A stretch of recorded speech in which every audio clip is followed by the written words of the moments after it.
আপনাকে একটা গল্প বলছি, তোমরা গল্প শুনবে? আচ্ছা, আমার দিকে তাকাও তো সবাই, লুক এট মি। বাঁকা হয়ে তাকানো চলবে না, এইদিকে ফিরতে হবে। ওকে, মাশাআল্লাহ। জাবের ইবনে আব্দুল্লাহ রাদিয়াল্লাহু তাআলা আনহু, বয়স মাত্র 15। এখানে অনেক বাচ্চাদের বয়স আছে 15। তার বাবা যখন মারা যায় তখন তার বয়স 15, এবং তার 7 বোন এর দায়িত্ব চলে এসেছে জাবেরের মাথায়। এর 2 বছর পর একটা যুদ্ধের জন্য তাকে ডাক দেয়া হলো, তিনি যুদ্ধে চলে গেলেন। যুদ্ধ থেকে ফিরছেন, রাসূলুল্লাহ সাল্লাল্লাহু আলাইহি ওয়াসাল্লাম দেখলেন জাবের অনেক দূরে, অনেক পিছিয়ে, সবাই সামনে এগিয়ে যাচ্ছে। রাসূলুল্লাহ সাল্লাল্লাহু আলাইহি ওয়াসাল্লাম সবাইকে বলেন, একটু থামেন, তোমরা একটু থামো, একটু স্লো যাও। জাবেরের মধ্যে রাসূলের প্যারালালে চলে আসলেন। রাসূল জিজ্ঞেস করলেন, জাবের এত দেরি কেন? বলে, ইয়া রাসূলুল্লাহ, আমার ওটটা তো একটু দুর্বল। এই কারণে। তোমার উট দুর্বল কেন? ইয়া রাসূল, আপনি তো জানেন আমার বাবা যুদ্ধের ময়দানে শাহাদাত বরণ করেছেন, আমার 7 বোন আছে, আমার ফ্যামিলিতে আর কেউ ইনকাম করার মতো নাই, আমার বাবা এইটুকু সম্পত্তি রেখে গেছেন, এই দুর্বল উটটি, এর চেয়ে শক্তিশালী কোনো কিছু নাই। রাসূলুল্লাহ সাল্লাল্লাহু আলাইহি ওয়াসাল্লাম দেখলেন যে তার জামায় একটা দাগ আছে। এটা কিসের দাগ? তৎকালীন মানুষের জামায় দাগ থাকতো, তারা পারফিউম, আতর ব্যবহার করতে এই দাগ থাকতো। এবং আপনি কোনো সম্ভ্রান্ত ফ্যামিলির মানুষ, তার মানে হচ্ছে আপনার শরীরে আতরের দাগ আছে, কারণ আতর সবাই ব্যবহার করতে জানতো না অথবা পারতো না। এটা কিসের দাগ? ইয়া রাসূলুল্লাহ, আমি বিয়ে করেছি। সেই সময় রাসূলুল্লাহ সাল্লাল্লাহু আলাইহি ওয়াসাল্লাম তার বিখ্যাত সেই কথাটি বলেছেন, তুমি কাকে বিয়ে করেছো? বলে, আমি এরকম একজন বিধবা নারীকে বিয়ে করেছি। তুমি কেন একজন যুবতী নারীকে বিয়ে করলে না? তুলাইবুকা ওয়া তুলাইবুহা, তুমি তার সাথে একটু আনন্দ করতে পারতে, সে তোমার সাথে আনন্দ করতে পারতো। বলি, ইয়া রাসূলুল্লাহ, আমার 7টা বোন, এই বোনদেরকে লালন পালন করার জন্য আমার একজন দায়িত্বশীলা নারী দরকার ছিল, এবং এই কারণে আমি তাকে বিয়ে করেছি। রাসূল তাকে ইন্টারনালি মারহাবা জানালেন, তুমি big choice, great choice you have made. রাসূলুল্লাহ সাল্লাল্লাহু আলাইহি ওয়াসাল্লাম বলে, তো তোমাকে, আচ্ছা তুমি তো এই দুর্বল উট নিয়ে যেতে পারবে না, আচ্ছা ঠিক আছে। রাসূলুল্লাহ সাল্লাল্লাহু আলাইহি ওয়াসাল্লাম উটকে একটু মাত্র খোঁচা দিলেন। এটা এমন একটা আঙ্গুল, যে আঙ্গুল যদি আকাশের দিকে কেবল এতটুকু কেবল ইঙ্গিত করে, তাহলে আকাশের চাঁদ দ্বিগুণিত হয়ে যায়। এমন একটা আঙ্গুল, যে আঙ্গুল যদি কোথাও কেবলমাত্র এতটুকু পানির মধ্যে ডুবায় বা চুবিয়ে দেয়, এটা হতে পারে যে 1 লোটা বা 1 বদনা পানি, কিন্তু 1700 বা 1600 লোক ওইখান থেকে গোসল করার পানি পায়, তারা পানি পান করার মতো পানি পায়, এবং তারা পানি প্রিজার্ভ করতে পারে, যে পরবর্তীতে পানি তারা ব্যবহার করবে। কিন্তু পানি ছিল মাত্র 1 লোটা। 1400 লোক খায় যে এমন এক আঙ্গুল, যে আঙ্গুল কেবলমাত্র বলেছে এতটুকুই কেবলমাত্র খাবার আছে, একটা ছোট্ট পাতিলের মধ্যে অল্প একটু মাংস আছে আর অল্প কয়েকটা রুটি আছে। তিনি বলেছেন, আমি হাতটা রাখলাম, তোমরা এবার নাও। 1400 লোক খাওয়ার পরে এরপরে যতটুকু মাংস ছিল ততটুকুই অবশিষ্ট আছে। এমন একটা আঙ্গুল, সে আঙ্গুল কেবল একটু খোঁচা মারলো, খোঁচা মারার পর ওটা তেজি হয়ে গেল, এবং এটা সবার আগে এখন দৌড়ে যাচ্ছে। রাসূলুল্লাহ সাল্লাল্লাহু আলাইহি ওয়াসাল্লাম বললেন, জাবের থামো। জাবের থামলেন, তোমার ওটটা আমি কিনতে চাই। ইয়া রাসূলুল্লাহ, একটাই তো আমার সম্পদ, এটা বিক্রি করলে কেমনে হবে? না, তুমি আমার কাছে বিক্রি করে দাও। না, আমি বিক্রি করতে পারবো না। তুমি বিক্রি করো প্লিজ। না, আমি বিক্রি করতে পারবো না, আমার একটাই মাত্র সম্পদ। রাসূলুল্লাহ সাল্লাল্লাহু আলাইহি ওয়াসাল্লাম 10 বার বললেন তাকে, তোমার এটা বিক্রি করে দাও। মাত্র তার বয়স মাত্র 17। এখনকার যুগের বাচ্চাদের বয়স 17 হলেও তারা যতটুকু ম্যাচিউর, তৎকালীন বাচ্চারা ইন্টেলেকচুয়ালি আরো অনেক বেশি ম্যাচিউর ছিল। আমাদের বাচ্চাদের ম্যাচিউরিটি একটা ভিন্ন জায়গায়। আপনারা এবং আমরা ভয়াবহভাবে একটা ডিস্ট্রাকশনের ওয়ার্ল্ডে বসবাস করছি, ভয়াবহভাবে একটা ডিস্ট্রাকশন। কোন এক সময় পাপ করার জন্য আপনাকে অনেক দূরে যেতে হতো, এখন পাপ করার জন্য অন্য কোথাও যাওয়া লাগে না। এখন পাপ আপনার ঘরের মধ্যেই রয়েছে, আপনার একটা ছোট্ট ডিভাইসের মধ্যে রয়েছে। এমন কোনো পাপের ট্রেস নাই যে ট্রেস এই ডিভাইসের মধ্যে পাওয়া যায় না। এভরিথিং, সব কিছু এখানে পাওয়া যায়, এভরিথিং এখানে রয়েছে। যত ধরনের অ্যাভারেশন, যত ধরনের ডিস্ট্রাকশন, যত ধরনের ওয়েওয়ার্ডনেস, যত ধরনের পথভ্রষ্টতা অথবা ধরেন পথ থেকে সরে যাওয়া, এগুলো সব কিছুর মধ্যে পাওয়া যায়। তারা ছিলেন ইন্টেলেকচুয়ালি ম্যাচিউরড। রাসূল তাকে 10 বার বললেন, 10 বারই তিনি ডিনাই করলেন। অতঃপর যখন 11তম বার তাকে বললেন, তিনি বললেন, ইয়া রাসূলুল্লাহ, ঠিক আছে বিক্রি করে দিলাম। কত দেবেন আপনি? বলেন, 1 দিরহাম। 2 দিরহাম। কি বলেন ইয়া রাসূলুল্লাহ, এর দাম কি 2 দিরহাম হয় নাকি? আচ্ছা ঠিক আছে 4 দিরহাম। না, আরো বেশি দিতে হবে। আচ্ছা ঠিক আছে 8 দিরহাম। না, আর একটু বেশি দিতে হবে। বলতে বলতে রাসূলুল্লাহ সাল্লাল্লাহু আলাইহি ওয়াসাল্লাম এটার যা দাম হওয়ার কথা ছিল তার চেয়ে 10 গুণ তিনি দাম বলে বললেন, এটা 40 দিরহাম দেবো, যাও। এবার তিনি জাবের বলেন, ইয়া রাসূলুল্লাহ, ঠিক আছে, একটা ছোটদের তোমাদের গল্প বলছি। রাসূলুল্লাহ সাল্লাল্লাহু আলাইহি ওয়াসাল্লামকে এবার জাবের বলেন, ইয়া রাসূলুল্লাহ, আমি একটু মদিনা পর্যন্ত একটু উটটা নিয়ে যাই, আমি যাবো কিভাবে? বলে, আচ্ছা ঠিক আছে, মদিনা পর্যন্ত যাও। মদিনাতে যাওয়ার পর প্রত্যেক দিকে চলে যাচ্ছেন। জাবের দেখলেন রাসূলুল্লাহ সাল্লাল্লাহু আলাইহি ওয়াসাল্লাম চলে যাচ্ছেন। তিনি বলেন, ইয়া রাসূলুল্লাহ, আপনি উটটা নেবেন না? আপনি না বিক্রি করেছেন, আপনি না কিনে নিয়েছেন আমার কাছ থেকে? না জাবের, এদিকে আসো। বলে কি? বলে ওটটা তোমাকে দিয়ে দিলাম। না, আমি না বিক্রি করেছি আপনার কাছে। রাসূলুল্লাহ সাল্লাল্লাহু আলাইহি ওয়াসাল্লাম বললেন, আমি তোমার কাছে ওটটা কিনে নিয়েছি, এবার ওটটা আমি তোমাকে হাদিয়া দিয়ে দিলাম। 40 দিরহামও দেয়া হলো, হাদিয়াও দেয়া হলো। রাসূলুল্লাহ সাল্লাল্লাহু আলাইহি ওয়াসাল্লাম, ওলামায়ে কেরাম যারা আছেন, শিক্ষকরা যারা আছেন, রাসূলুল্লাহ সাল্লাল্লাহু আলাইহি ওয়াসাল্লাম জানেন জাবের একটা সেন্সিটিভ, এক ধরনের ইমোশন আছে, একটা সেন্সিবিলিটি আছে, তার এক ধরনের আত্মমর্যাদা আছে। ইংরেজিতে বলা হয় সেলফ এস্টিম। ইংরেজিতে বলা হয় সেলফ এস্টিম। আল্লাহ সুবহানাহু ওয়া তাআলাকে ইজ্জত বলেছেন, ইন্নাল মুলুকা ইযা দাখালু ক্বরিয়াতান আফসাদুহা ওয়া জাআলু আইজ্জাত আহলিহা যিল্লা ওয়া কাযালিকা ইয়াফআলুন। আল্লাহ তাআলা বলেছেন, স্বৈরাচারদের, জালিমদের, এদের একটা চরিত্র যুগ যুগ ধরে আছে। জালিমরা যদি কোনো একটা সময়, কোনো একটা সমাজে অথবা কোনো একটা রাষ্ট্রের যদি তারা ক্ষমতাশালী হয়, তাহলে ওইখানকার সম্মানিত মানুষদেরকে তারা অপমানিত করে। কারণ জানে, সম্মানিত মানুষের একটা আত্মসম্মান বোধ আছে, এরা কোথাও মাথা নত করে না, এরা মাথা উঁচু করে দাঁড়ায়। যদি তারা দেখে যে তাদের সম্মানে কেউ আঘাত করেছে, তাহলে তারা বাঘের মতো গর্জে ওঠে। এই জন্য তারা সম্মানিত মানুষদেরকে অপমানিত করে, তাদেরকে তারা লিকুইডেট করে দেয়, অর্থাৎ তাদেরকে সমাজ থেকে নিশ্চিহ্ন করে দেয়। এটা যুগ যুগ ধরে এটা ছিল। আল্লাহ সুবহানাহু ওয়া তাআলা কোরআনে সূরা সাবাতে, মোস্ট প্রবাবলি, আমি হাফেজ না, আমি জানি না, most probably it is in সূরাতুস সাবা। এটা কি সূরা সাবায় আছে নাকি? হ্যাঁ, কোন সূরায়? আচ্ছা, তোমরা বলতে হবে পরে।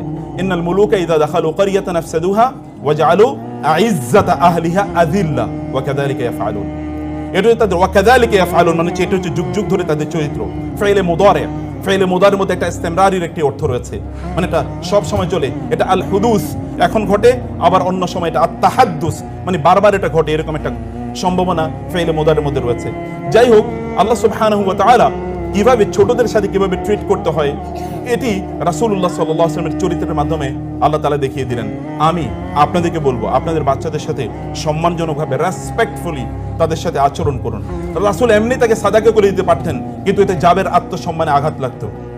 রাসূল এমনি তাকে ভিন্নভাবে কথা বলতে পারতেন, এতে জাবেরের মন খারাপ হয়ে যেতে পারতো। কিন্তু রাসূলুল্লাহ সাল্লাল্লাহু আলাইহি ওয়াসাল্লাম একদিকে তার সাথে একটু আনন্দ করার একটু সময় কাটালেন, একটু আনন্দ দিলেন তাকে, এক ধরনের তার মধ্যে এক ধরনের হাইপার এক ইমোশন তার মধ্যে তৈরি করে দিলেন। এই ঘটনা যেন জাবের আর কোনোদিন না ভুলে। এরকম মানুষকে কি কোনোদিন ভোলা যায়? এমন মানুষকে কোনোদিন ভোলা যায়? যিনি এমন আচরণ করেছেন, তাকে তো হৃদয় দিয়ে ভালোবাসতে হয়, তাকে অন্তর দিয়ে ভালোবাসতে হয়। সম্মানিত বোনেরা, প্রিয় ভাইয়েরা আমার, আল্লাহ সুবহানাহু ওয়া তাআলা একদল লোকের জন্য ভালোবাসাকে আমাদের জন্য অবধারিত করে দিয়েছেন। ইন্নাল্লাযীনা আমানু ওয়া আমিলুস সালিহাতি সায়াজআলু লাহুমুর রাহমানু উদ্দা। আপনি আরবিক ল্যাঙ্গুয়েজ যদি ভালো করে, বিশেষ করে কোরআনিক ল্যাঙ্গুয়েজ যদি অনেক ভালো করে স্টাডি করেন, তাহলে দেখবেন আল উদ এবং আল মুহাব্বা এর মধ্যে পার্থক্য রয়েছে। আল উদকে ইংরেজিতে বলা হয় ইন্টেন্স লাভ। এটা কোনো শরীয়তের বাধ্যতামূলক কোনো লাভ নয়, যে লাভকে আল্লাহ এবং আল্লাহর রাসূলকে করতে হয়। এটাকে বলা হয় মুহাব্বা। কুল ইন কুনতুম তুহিব্বুনাল্লাহ ফাত্তাবিউনি মান আহাব্বা লিল্লাহি ওয়া আবগাদা লিল্লাহি আল মুতাহাব্বিউনা ফিল্লাহ মান আবগাদা লিল্লাহ ওয়া মান আহাব্বা লিল্লাহ ওয়া আবগাদা লিল্লাহ। আল মাহাব্বা এটা হচ্ছে শরীয়ী টার্ম, কিন্তু আল উদ এটা কোনো জিনিসের এগেনস্টে না, এটা কোনো জিনিসের বিনিময় না, এটা অন্তর থেকে উৎসারিত একটা গভীর ভালোবাসা। এই ভালোবাসা যেমন ভাবে আল্লাহ সুবহানাহু ওয়া তাআলা বলেছেন between the husbands and the wives, ওয়া মিন আয়াতিহি আন খালাকা লাকুম মিন আনফুসিকুম আজওয়াজান লিতাসকুনু ইলাইহা ওয়া জাআলা বাইনাকুম মাওয়াদ্দাতান ওয়া রাহমা। স্বামী এবং স্ত্রীর রিলেশনের কেমিস্ট্রি হচ্ছে, আল্লাহ তাআলা বলেছেন, আল মাওয়াদ্দা। মাওয়াদ্দা হচ্ছে ইন্টেন্স লাভ, একটা গভীর গভীর ভালোবাসা। আমাদের ভালোবাসা তো এখন অন্য জায়গায়। আমেরিকানদের একটা গল্প বলি।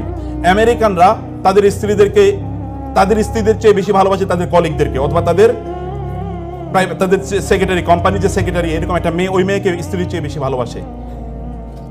ইউরোপিয়ানরা তাদের স্ত্রীদের চেয়ে তাদের বেশি ভালোবাসা হচ্ছে তাদের ওই রাস্তাঘাটে যে সকল মেয়েরা আছে তাদেরকে।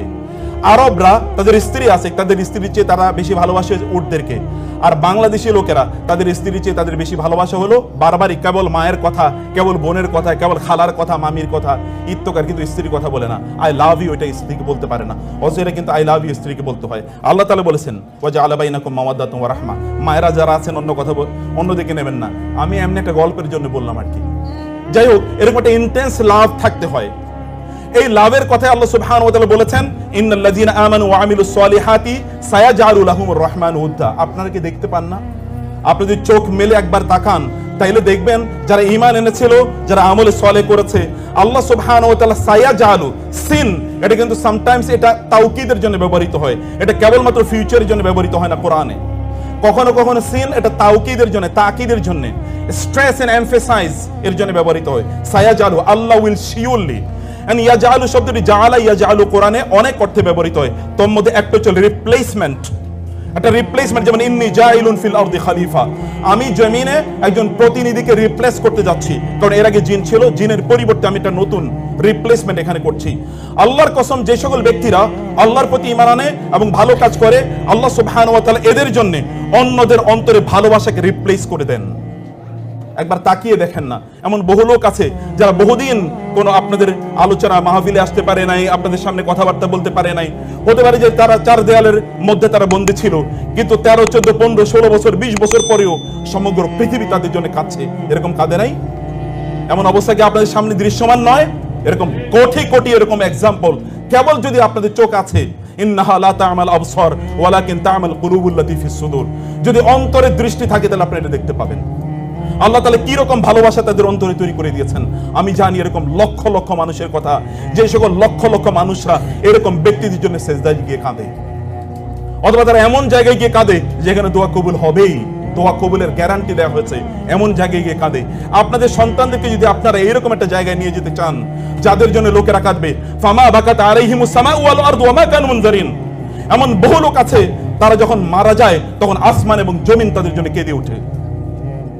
এমন বহু লোক আছে, সাদ ইবনে মুআজ রাদিয়াল্লাহু তাআলা আনহু যখন মারা গিয়েছেন, ইহতাযালাহু আরশুর রহমান, আল্লাহ সুবহানাহু ওয়া তাআলা আরশ পর্যন্ত কেঁপে উঠেছিল সাদ ইবনে মুআজ রাদিয়াল্লাহু তাআলা আনহুর জন্য। আরশ কেঁপে ওঠার অর্থ আমি জানি না, কারণ এটার কোনো এক্সপ্লেনেশন না আল্লাহ দিয়েছেন না আল্লাহ রাসূল দিয়েছেন, কিন্তু আরশ কেঁপে ওঠার কথা তো রাসূলুল্লাহ সাল্লাল্লাহু আলাইহি ওয়াসাল্লাম বলেছেন, এবং মুতাওয়াতির পর্যায়ে বর্ণনা, এই বর্ণনার মধ্যে কোনো সন্দেহ নাই এরকম অনেক অনেক ঘটনা ঘটে। আল্লাহ সুবহানাহু ওয়া তাআলা এমন কিছু মানুষকে তৈরি করে দেন যারা আল্লাহর জন্য তাদের জীবনকে নিবেদিত করে দিয়েছিল। আল্লাহ সুবহানাহু ওয়া তাআলা অন্যদের অন্তর থেকে অন্য সকল জিনিসের ভালোবাসা দূর করে দিয়ে এই সকল ব্যক্তিদের ভালোবাসা তাদের অন্তরে তৈরি করে দেন। সায়াজালু লাহুমুর রহমান উদ্দা, আর এই ভালোবাসা আল্লাহ তাআলা বলেছেন নট মুহাব্বা, তিনি বলেছেন উদ্দা।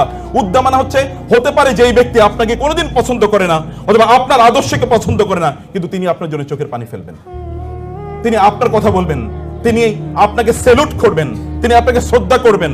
এমন বহু লোক যারা হতে পারে যে আদর্শিকভাবে আপনাকে প্রচন্ড ভাবে তারা ঘৃণা করে, কিন্তু আপনার ভালোবাসা তার অন্তরে আল্লাহ তাআলা এমন ভাবে তৈরি করে দিয়েছেন, সে আপনাকে শ্রদ্ধা করা ছাড়া কোনো উপায় নাই, in public or in private. সম্মানিত ভাইরা, 3 নম্বর বোনেরা, 3 নম্বর যে বিষয়টা আমি বলতে চাই, আমি জানি না 15 মিনিট চলে গেছে কিনা, আমার ঘড়িটা কাজ করছে না। 3 নম্বর যে বিষয়টা আমি বলতে চাই, তাহলে আল্লাহ সুবহানাহু ওয়া তাআলা বলেছেন ইন্নাল্লাযীনা আমানু ওয়া আমিলুস, আল্লাহ সুবহানাহু ওয়া তাআলা বলেছেন ইন্নাল্লাযীনা ক্বালু রাব্বুনাল্লাহ সুম্মা ইসতাকামু তাতানাজ্জালু আলাইহিমুল মালাইকাতু আল্লা তাখাফু ওয়া লা তাহজানু ওয়া আবশিরু বিল জান্নাতি আল্লাতী কুনতুম তুআদুন। কোরআনের প্রত্যেকটা শব্দ যদি আমি বিশ্লেষণ করি তাহলে এটা অনেক সময় লাগবে। ইন্নাল্লাযীনা ক্বালু রাব্বুনাল্লাহ সুম্মা ইসতাকামু, আমি শুধু তাতানাজ্জালু শব্দটি বলি। তাতানাজ্জালু এটা বাবুত তাফাউল, এটা বাবুত তাফাউল, বাব তাফঈল, বাব ইফআল, অথবা যদি আমরা বলি বাব নাসারা অথবা দরাবা, যেটাকে আমরা মডার্ন ইংলিশ, মডার্ন আরবিক এটাতে বলি ফ্যামিলি নাম্বার 1, এটা হচ্ছে ফ্যামিলি নাম্বার 6। ফ্যামিলি নাম্বার 6 এ কোরআনে যত শব্দ এসেছে সবগুলো শব্দের মধ্যে কাসরাত রয়েছে, কাসরাত মানে অনেক বেশি। যেমন তানাজ্জালুল মালাইকাতু ওয়ার রূহু, তাতানাজ্জালু আলাইহিমুল মালাইকাতু, এখানে আলিফ লাম এটা কখনো কখনো ইস্তিগরাক অথবা লিল কাসরা, একটা কমিউনিটিকে বোঝানোর জন্য ব্যবহৃত হয়। যেই সকল ব্যক্তিরা তারা ঈমান এনেছে, ঈমানের উপর তারা সুদৃঢ় ছিল, আল্লাহ সুবহানাহু ওয়া তাআলা বলেন এদের মৃত্যুর সময় বিশাল সংখ্যক ফেরেশতা তাদের উপর এসে নাজিল হয়, তাতানাজ্জালু আলাইহিমুল মালাইকা, এবং ফেরেশতারা এসে তাদেরকে বলে আল্লাহ তাখাফু ওয়া লা তাহজানু ওয়া আবশিরু বিল জান্নাহ।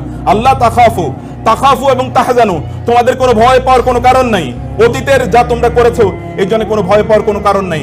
এমন অনেক মানুষ আছে যে সকল মানুষ, এমন অনেক মানুষ আছে যেই সকল মানুষ অতীতে এমন কাজ করেছিল, মৃত্যুর ফেরেশতা যখন তার কাছে আসে তখন সে বলতে থাকে খবরদার আমার একটু একটা দিন সময় দাও, আরো একটা দিন বাঁচতে চাই, আরো একটা দিন থাকতে চাই। এটাকে বলে আল খাউফ। এবং দুটো হচ্ছে আল হাজান অথবা আল হুজুন। হুজুন মানে হচ্ছে ভবিষ্যৎ সম্পর্কে আপনার টেনশন, আমি যা আকাম করছি অতীতে এটার জন্য জানি কি যেন হয়, কি যেন হয়, ভবিষ্যতে যেন আল্লাহর সামনে গিয়ে কিভাবে দাঁড়াতে হয়। এইরকম একটা পরিস্থিতিতে ফেরেশতারা এসে তাদের কাছে বলে আপনি হয়তো বা মা তার পাশে আপনি দাঁড়িয়ে কাঁদছেন, আপনি বাবা কাছে কাঁদছেন, আপনার সন্তানরা আপনার মৃত্যুর সময় কাঁদছে এবং আত্মীয়স্বজন কাঁদছে, কিন্তু আপনি হাসছেন। কেন হাসছেন জানেন? কেন?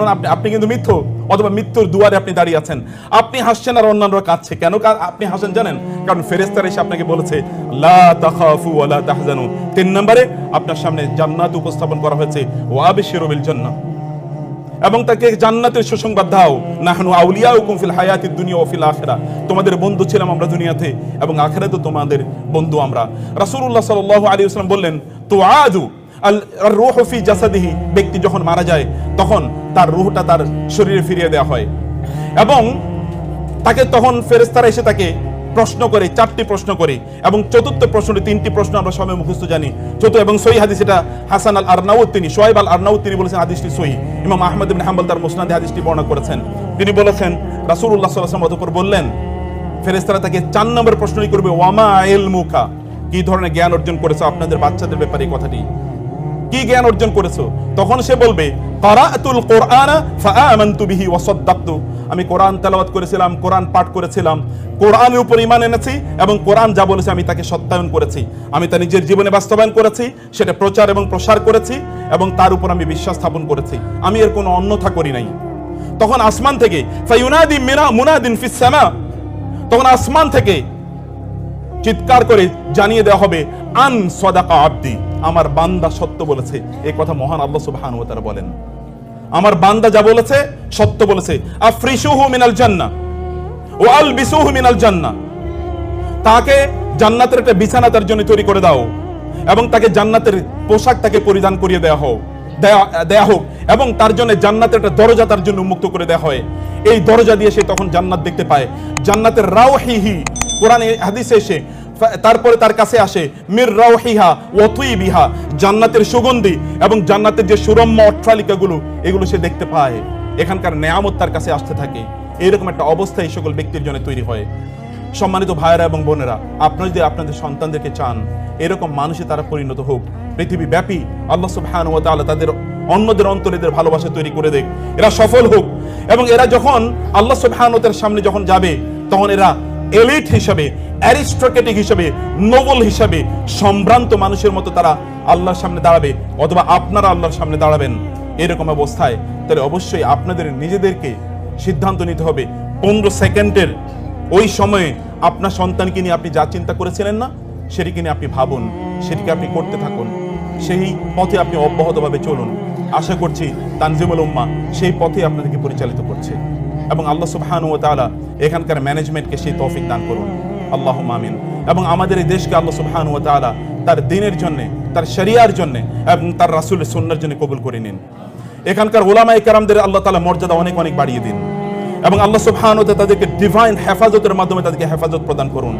যারা দ্বীনের দাওয়াতি কাজ করছেন তাদের কথাকে আল্লাহ তাআলা এবং তাদের আওয়াজকে আল্লাহ সুবহানাহু ওয়া তাআলা বলিষ্ঠ করে দিন, তাদের সাহসিকতাকে আল্লাহ তাআলা বাড়িয়ে দিন, তাদের মর্যাদাকে আল্লাহ তাআলা শক্তিশালী করে দিন এবং তাদের মাধ্যমে যেন সমাজ পরিচালিত হয় এমন একটা সিচুয়েশন এবং অবস্থা আল্লাহ তাআলা তৈরি করে দিন। থ্যাংক ইউ ভেরি মাচ, জাযাকুমুল্লাহ খায়ের। আপনারা অনেকটুকু সময় দিয়েছেন, আপনাদেরকে আল্লাহ তাআলা অনেক কল্যাণ দান করুন এবং তানজিমুল উম্মাহ ম্যানেজমেন্টকে আমি সম্মানিত চেয়ারম্যান এবং সম্মানিত প্রিন্সিপাল এবং অন্যান্যদের যারা আছেন তাদের প্রত্যেকে কৃতজ্ঞতা জানাচ্ছি আমাকে এখানে দাওয়াত দেওয়ার জন্য এবং সুযোগ করে দেওয়ার জন্য কিছু কথা আপনাদের সাথে শেয়ার করার। আল্লাহ সুবহানাহু ওয়া তাআলা সবাইকে অনেক অনেক কল্যাণ দান করুন, আমিন। হাযা ওয়া সাল্লাল্লাহু সুবহানাহু ওয়া তাআলা নাবিয়ানা মুহাম্মদ ওয়া আলিহি ওয়া সাহবিহি আজমাইন। সুবহানাকাল্লাহুম্মা ওয়া বিহামদিকা আশহাদু আল্লা ইলাহা ইল্লা আনতা আস্তাগফিরুকা ওয়া আতুবু ইলাইক। ওয়াসসালামু আলাইকুম ওয়া রাহমাতুল্লাহি ওয়া বারাকাতুহু।